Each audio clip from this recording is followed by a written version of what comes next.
Welcome everyone, and thank you for joining us. My name is Sylvia Lacayo, and I lead the product marketing team at Chainalysis. And we're excited to conduct this second session of a webinar we did 3 days ago.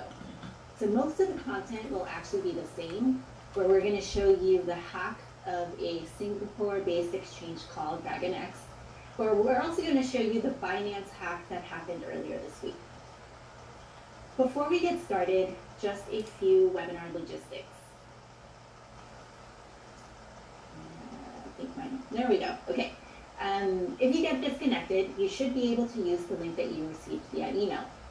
If you're having trouble with your computer audio, however, you can always call in using the phone number and the access code on this slide. You might want to take a screenshot of it or write it down just in case. All listeners will be on mute, but you can submit questions via the Q&A feature in GoToWebinar. A recording of this will be emailed to you within 24 hours. With that, let's do a quick overview of the agenda. First, I'll introduce our main presenter today. Then we'll do an overview of hacks in general, and from there jump right into the DragonEX and Binance hacks. Then we'll share some lessons and finish up with some Q&A. With that, that's me at the top, but your main presenter today is Matt Wilson, Senior Product Manager for the Investigation Products at Chainalysis. He's going to show you how the funds were stolen out of DragonEX and where they ended up. Then he'll go over the steps that DragonEX took to manage this hack and how you can apply those lessons to your own organization if this should happen to you. He'll also do a brief overview of the latest from the Binance hack this week. With that, I will now hand it over to Matt. Thanks, Sylvia. So when Chainalysis was started as a company 4 years ago, the cryptocurrency world was centered around Bitcoin. And kind of fast forward to today, we've seen a plethora of different cryptocurrencies, unique blockchains, tokens running on top blockchains. And we've extended our Reactor investigations platform to encompass all of the different cryptocurrencies that are available right now. We've launched in 2 weeks ago, we launched 10 cryptocurrencies, Bitcoin, Ether, Bitcoin Cash, Litecoin, a stablecoin package including Tether, and the first of our ERC20 tokens, Binance Coin. We'll continue adding more aggressively throughout the year. For those that are not familiar with Chainalysis, we map addresses to services. And what this means is mapping raw blockchain addresses, which you see on the left-hand side of the screen, to clusters that are named in a sort of visual explorer. So on the left, you see a list of addresses. What we've done is we have grouped those addresses according to different clustering methodologies, and then we have labeled them. It makes exploring blockchain and investigating different cryptocurrencies quite easy in comparison to doing this over raw block explorer. And we have a large data team that's focused exclusively on curating and collecting the best data coverage in the industry. In 2018, we've collected 84% of the top 300 exchanges, hundreds of new identifications each month, and we capture 80% of the total economic volume that's transferred across all blockchains. So what that means is 80% of the time a transaction is made on-chain, Chainalysis can identify a counterparty on at least one side. Our data is really the highest quality. We're quite conservative with our clustering methodologies and with our attributions, our names. It's trusted by leading law enforcement agencies around the world. But what this really means to you as an analyst or an investigator is when you look at a public block explorer for Ethereum, Etherscan, which is the leading block explorer for Ethereum, the Binance cluster for Ethereum has 6 core addresses. And when you look at the same addresses in Chainalysis Reactor, we have grouped those 6 addresses with millions of others and provided a more holistic view of Binance as a service. And that can be extremely helpful when you're tracing a currency so that you know when it actually reaches an exchange. So let's talk about hacks. Chainalysis has been investigating hacks really since the founding days of the company. Starting with Mt. Gox, we've seen hacks that really only grow in proportion to the total the total amount of criminal activity on blockchains. In 2018, hacks comprised 63% of the total criminal activity, over $1 billion total in 2018 alone. And we've really seen the scale of the hackings as well as the sophistication of the actors increase, and it's increased dramatically. We've done some really deep forensic work in conjunction with a report that was published in the Wall Street Journal about two highly sophisticated hacking groups, Alpha and Beta. These two groups we've attributed account for approximately 1 billion in total of cryptocurrency hacks. They are the main hackers that are going after exchanges, and they are very sophisticated.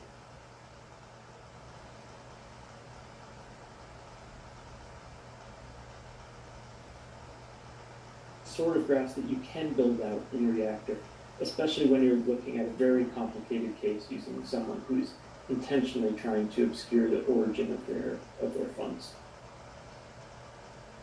So earlier this week, Binance had 40 million in Bitcoin stolen, and this announcement from Binance security team just gives an indication of the level of sophistication of the hackers. Here CZ says that hackers were able to, through a variety of different methodologies, steal API keys, two-factor codes, and use multiple different techniques. And really the crux, they were able to steal user credentials, and then with one transaction across many different accounts, they were able to make a withdrawal. So we'll investigate this transaction on chain in Chainalysis Reactor, and then we'll also look at the DragonEX hack. DragonEX was hacked March 23rd. It's a large Singapore exchange. And what made this hack unique is that it included not just Bitcoin or not just one cryptocurrency, but all of the cryptocurrencies associated with the exchange. Pretty much all of the hot wallets from all of the different cryptos were empty. And it was approximately 7 million in total across all of these different cryptos. And a couple things that I just want to kind of draw your attention to. So first, the timestamps. The hack was initiated on March 23rd. It was publicly announced on March 26th. So we'll circle back to that as part of the lessons learned. In total, as I mentioned, 7 million in total crypto was stolen. We can see it was 135 Bitcoin, approximately $1.4 million worth of Tether, and this is just a sample of the amounts that were stolen. So let's take a look, see what this looks like in Reactor.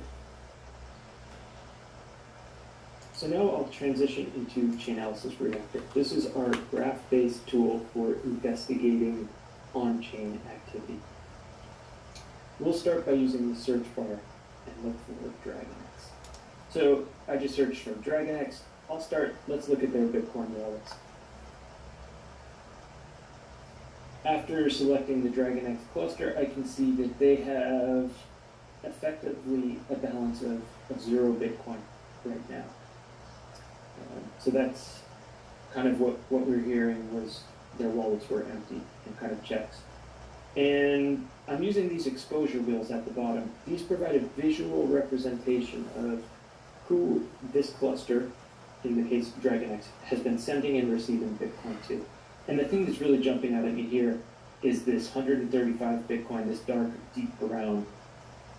These are the stolen funds. So the DragonEX cluster sent 135 Bitcoin.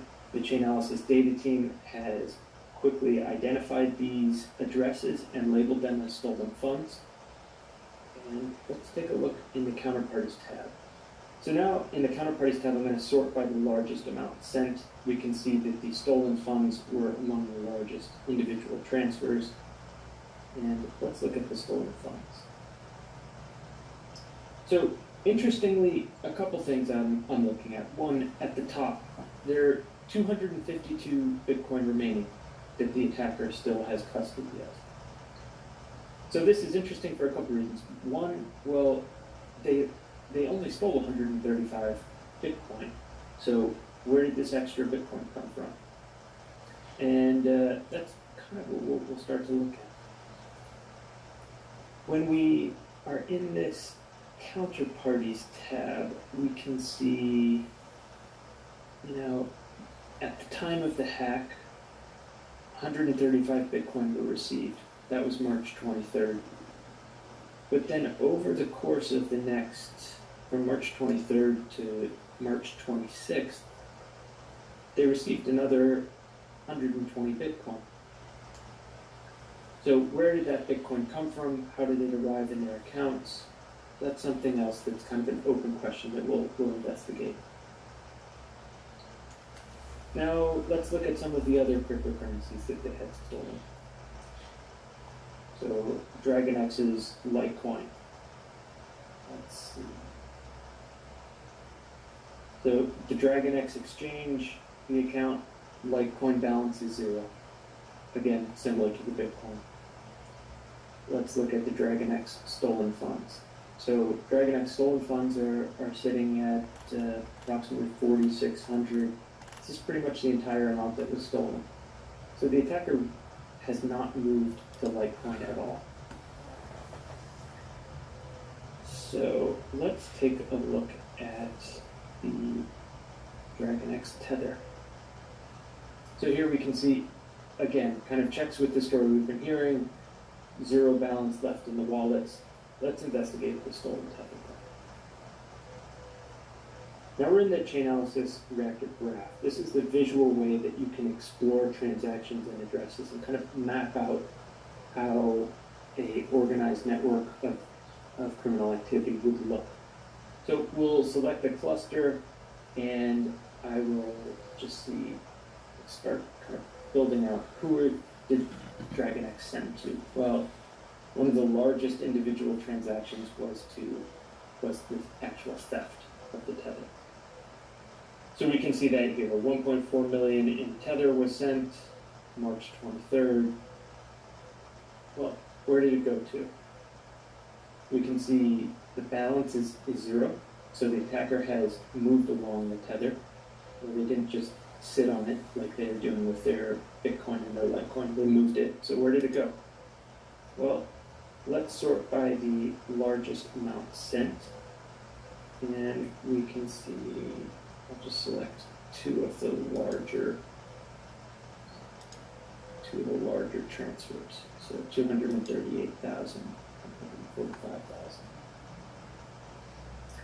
And we can see that the funds were sent directly to an exchange. Now, I've intentionally obscured the names of these exchanges, but as a Chainalysis customer, you can see the true names.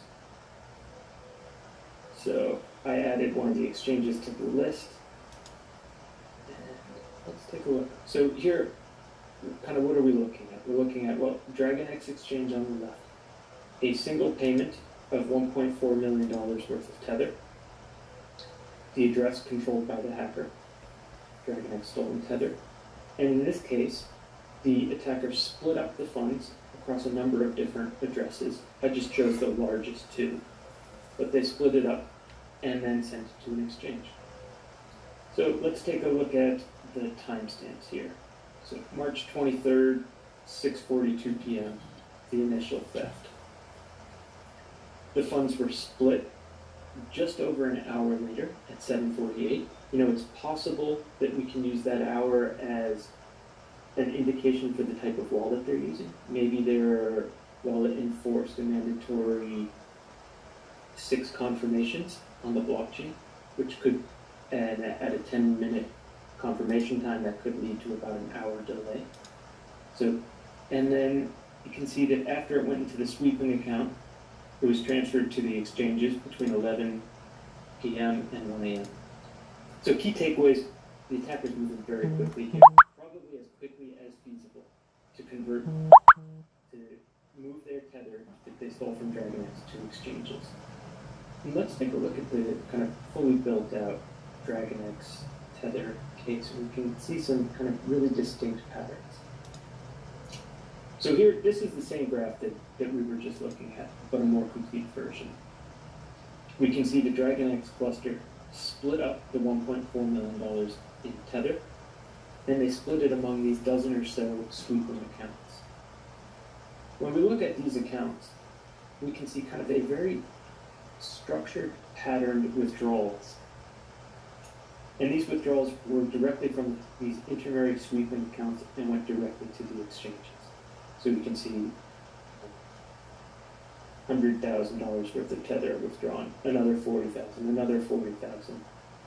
And those patterns are kind of repeated across each one of these individual sweeping accounts. And so, we might say, well, why would an attacker do this? Well, in addition to wanting to move quickly, they're probably also trying to reduce the risk of dealing with just one exchange. And they want to make sure that if an exchange blocks one address and marks it as stolen, that perhaps they have the ability to send from other addresses. And then we can see from those 12 intermediate accounts, there are over a dozen exchanges which these funds were deposited at. And again, the time frames, the attacker was moving very quickly. From the theft at 6:40, 7:48,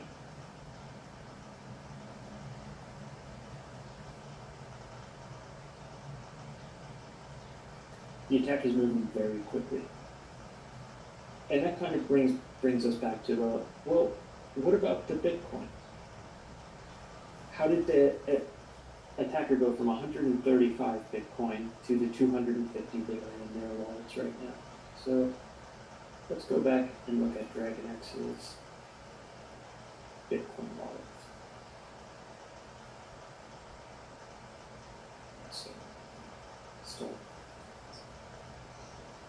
So we can see here the original 135 Bitcoin, and what's happening over the next 3 days is that most likely these alternate currencies, the Tether, the Ethereum, and other cryptos, were actually being converted from Tether, from Ethereum, and perhaps being converted into Bitcoin, and then withdrawn from the exchange as Bitcoin and deposited into the wallets.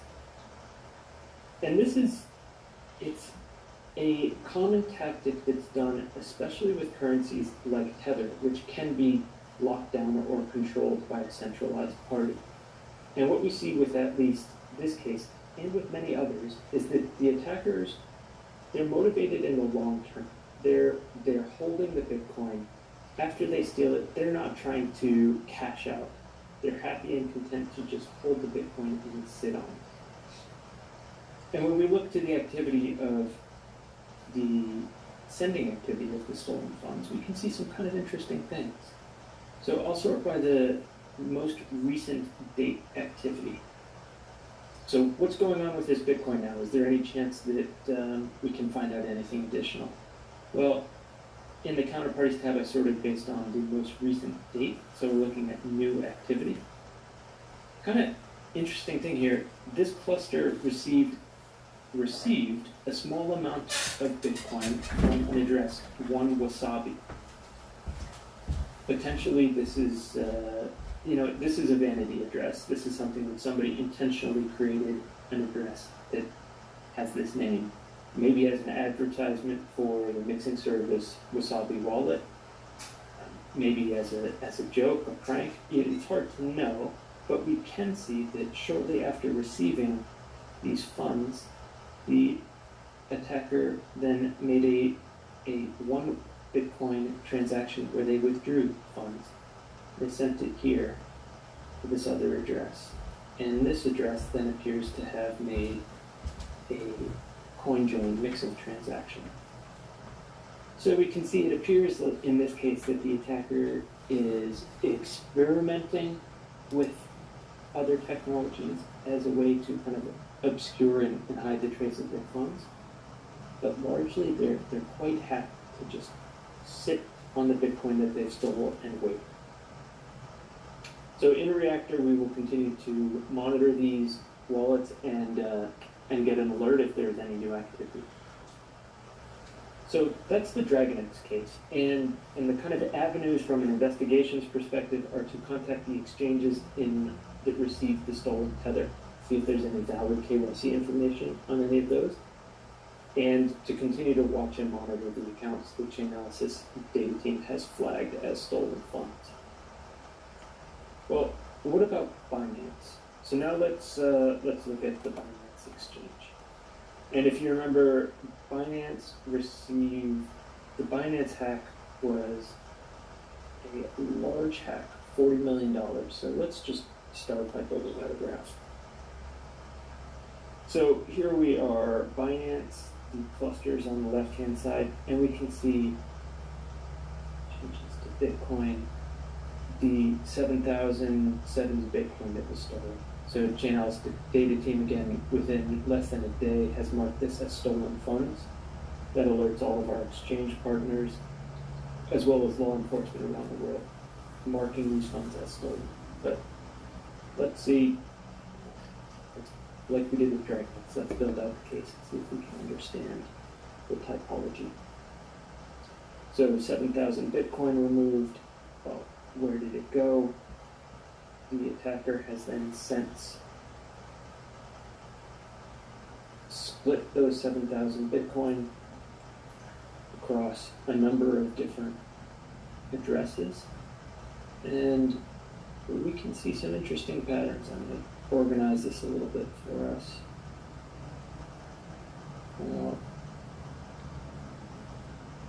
So the bulk of the addresses received 1,060 Bitcoin. One address looks like it has the remainder of 700 Bitcoin. It's always interesting to kind of think through the reasons why an attacker might have split out funds like this. Again, although it's just days after the hack, each one of these addresses has the full balance. The attacker hasn't moved the funds since. It's possible that the attacker is going to sell these 1,060 Bitcoin blocks on the open market. Maybe the 60 Bitcoin is a discount, so the selling price would be whatever fair market price is for 1,000 Bitcoin. It's kind of hard to know, especially as this hack has just happened. And another kind of interesting thing that we see with most of these wallets is that they actually received a test transaction prior to the theft. So we can see here that look at both of these transactions, and you can see that in the same block 142 here, prior to moving 1,000 Bitcoin, which is this transaction right here, the attacker moved a tiny 1/1000th of a Bitcoin, probably just to test their wallet software, make sure things are going properly. And these are the sort of clues that can help paint a picture into the typology of the group and the organization of it, and to help investigators match patterns across multiple different exchange hacks. So again, in Reactor, we will kind of continue to monitor these addresses and watch them. We have also marked the cluster as stolen funds, which really alerts our exchange network and analysts around the world. And we'll continue to work with our partners in law enforcement and exchanges to help ultimately trace down the attacker. So these are just two concrete examples of how you can trace out stolen funds from an exchange in Chainalysis Reactor. And I'll kind of transition back now into, what did the exchanges do right, or some of the lessons learned. So for DragonEX, they were very proactive, immediately reported the hack to law enforcement. They engaged blockchain analytics, investigation professionals, and cybersecurity experts to determine the threat vectors. They were also incredibly transparent. They sought public help within 2 days. They shared the hackers' addresses and provided regular public updates. And the transparency that they had, and also that we saw from Binance with their public announcements, are really critical, because time is of the essence. In the case of DragonEX, where the attacker was actively trying to convert Tether, Ethereum, other cryptocurrencies into Bitcoin, sharing the addresses publicly, allowing Chainalysis to label them, really helps lock down activity and helps exchange partners around the world know that there's illicit activity happening on these accounts. When they're notified, when they know, exchanges are able to seize accounts, lock funds, and prevent further damage. Additionally, report the stolen funds to experts who can help. It's really, we've seen kind of a community effort, both with DragonEX and with Binance. And finally, it's a good best practice to maintain investigation software. In addition to being able to trace out the funds in real time, it's it's critical if an event like this does happen at your exchange that you're able to respond immediately in real time as quick as possible. And the data that Reactor has is updated on every single block. The transparency that we saw from both of these exchanges is incredible. Publishing the addresses, publishing the transactions, the more the community is aware, the more they can help. And finally, recommended practice is to work with investigation experts, because chances are that the same actors that are hacking these exchanges have likely hacked exchanges in the past.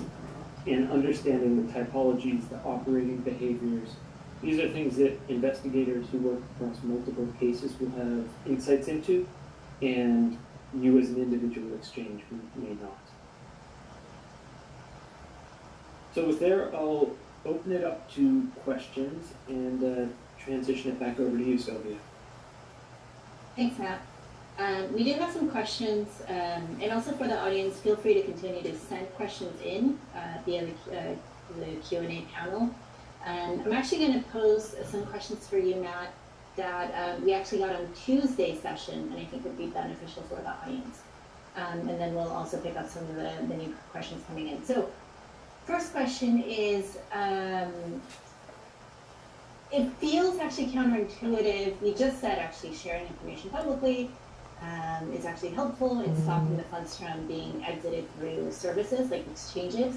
But it feels a little bit counterintuitive to share information publicly if I'm, like, for example, an exchange, because it feels like I'm sharing information with competitors.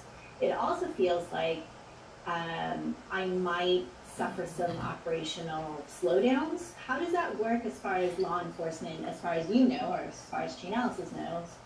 And isn't it enough to share information with law enforcement directly? It's always a best practice to share full disclosure with law enforcement. But what we've seen in these past two exchange hacks is that sharing information with the exchange community additionally can help lock down accounts and trap stolen funds before it exits. In both of these cases, the community has really kind of taken this as a call to arms. These are sophisticated hackers preying on exchanges, and the community wanted to do whatever was possible to kind of retrieve these stolen funds. But if nobody knows about the hack, if it's not announced, if it's not disclosed until months later, it provides additional time for the thieves and the hackers to move, obscure their efforts, and kind of continue to hide their trail. So it really, in both cases, we've seen a proactive attitude with transparency and sharing, and it has been a really positive outcome, or as positive as possible for both of these cases. Okay. And second question. What kind of alerts could we see on Chainalysis if the hackers were sending funds to exchanges? Great question. So from an exchange's perspective, after the Chainalysis data team labels and groups an address, which in this case with Binance happened within a day, exchanges which are using the KYT product, Know Your Transaction, are notified in real time if those funds are deposited on their exchange. And it's not just if they're deposited directly from the stolen account. If they're deposited indirectly as well, that information is recorded in KYT. And that can help an exchange be alerted immediately to any trends. Additionally, in Reactor, clusters, the circles on the graph that receive new activity are highlighted in yellow the next time that you open up a graph to help highlight any new activity within the graph of interest. Okay, and we got actually a related question just coming in about, so you started talking about KYT, the transaction monitoring solution. Matt, are you able to give a little bit more information about how the API can be leveraged to help an exchange block or build some sort of alerting system that would help them internally block transactions? Yeah, it's a great question. So the KYT product is at its core a real-time API, which can be used by exchanges to screen transactions, both incoming and outgoing. There are in-tool alerts and alerting, as well as a kind of the back-end APIs, which could be leveraged in internal case management, or kind of depending on how you have the exchange set up. So in that case, I kind of encourage you to talk to the account manager or the KYT team, who can figure out the best way to accomplish your ideal workflow. Great, thank you. And just as to clarify, in case there are any questions, KYT itself does not block funds because Chainalysis doesn't handle funds, but the API is a powerful tool, as you were just saying, Matt, to help organizations use that information to build into their own software. Great. Another question. So you mentioned a very small potential test transaction. And actually, in both cases, is this typical behavior that should be monitored? The test transactions can provide clues into both the type of wallet that the attacker is using, how they're thinking about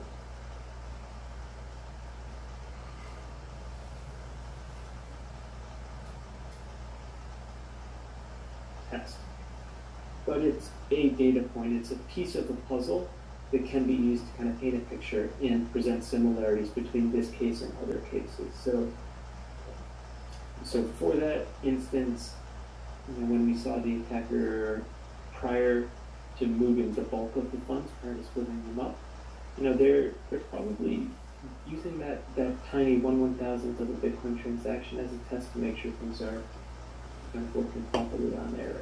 And it's something to be mindful of should we see additional exchanges being hacked. Got it. So here's a question about the real-time. You started talking about the software, Chainalysis software being updated with each block. Is that done in real time? Is that done in batches? How does it work for Chainalysis? The Chainalysis reactor version, which you log into from Chainalysis.com, is updated in real time as each block is mined. And kind of in the bottom left-hand corner of the software, you can see the current delay on Bitcoin. Typically is between 1 and 3 minutes behind the actual block time. So we're effectively real time, although we do have a small delay to account for potential short reorganization of the blockchain. Makes sense. Here's another question. Can the funds be traced after they've hit an exchange? So best practice from a law enforcement perspective is not to try to trace through exchanges. What happens when you have a deposit that ends up at a crypto exchange, the correct way is to obtain a legal process, contact that exchange, and receive information about the account owner. It's a common misconception that you can actually trace through an exchange. And the truth is that you really can't. What happens if 1 Bitcoin is deposited at a fictitious exchange? That exchange, and almost all exchanges work this way, that 1 Bitcoin will be swept into a central wallet, and then that central wallet, should the user choose to withdraw a week or a month later, they will withdraw 1 Bitcoin, but it won't be the original Bitcoin that they deposited. Much the same way that a bank works. When you deposit a $100 bill at a bank, if you go to withdraw $100 a day or a week later, you don't get the same $100 bill.